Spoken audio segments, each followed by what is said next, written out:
If you want to build a developed back, you've come to the right place.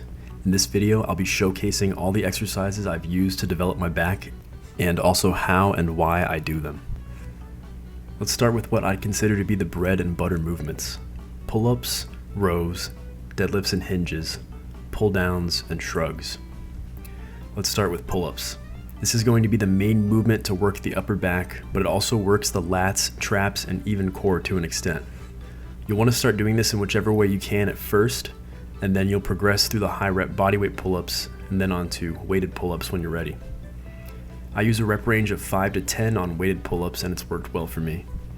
I've never tried weighted pull-ups until about 2 years ago, when I'd already been lifting for 7 years, and at the start I could only do 35 pounds attached for 6 reps, but now being able to do 70 pounds attached for 10 reps at a slightly higher body weight, the gains have been very noticeable.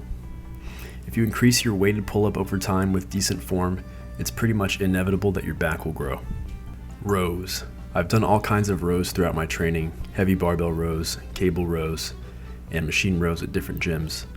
But I've found I get the best results using any row that has a chest support. So in my case, it is this vertical chest supported row machine. On some sets I go balls to the wall, heavy weight, looser form, but the bulk of my sets are taken close to failure with strict form, while emphasizing the squeeze on my back. I stick to a rep range of 10 to 15 for most of the program, but occasionally I'll throw in an Oonga Boonga set of 6 to 8 just for fun. Deadlifts and hinges. Conventional deadlifts and RDLs have a special place in my heart, just from the pure enjoyment I get out of doing them.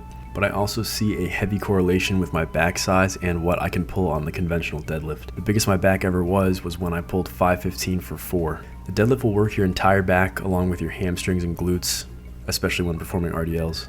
A lot of people shy away and say it's an ego lift, but if you manage your volume and don't do anything crazy like deadlifting to failure 4 times per week, you should see benefits from adding deadlifts or RDLs into your program. For from the floor deadlifts, I mainly stick in the 3 to 6 rep range, and for RDLs, an 8 to 10 rep range. Pull downs.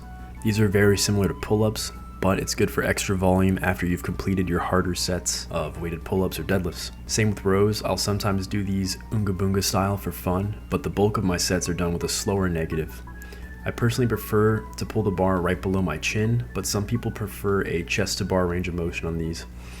I've found that both work equally well, but it just depends on if you want to use less or more weight.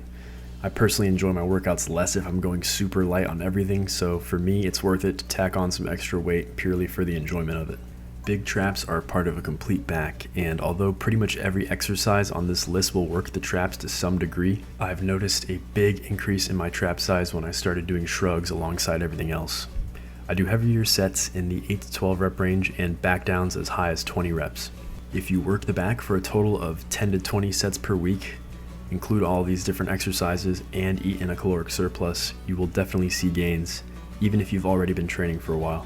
Everyone will enjoy different methods of back training, and finding what you enjoy is more important than finding perfectly optimal exercises. So give these exercises a try if any pique your interest. Like with the weighted pull-ups that I had been missing out on for 7 years, you never know if you will like a workout until you try it.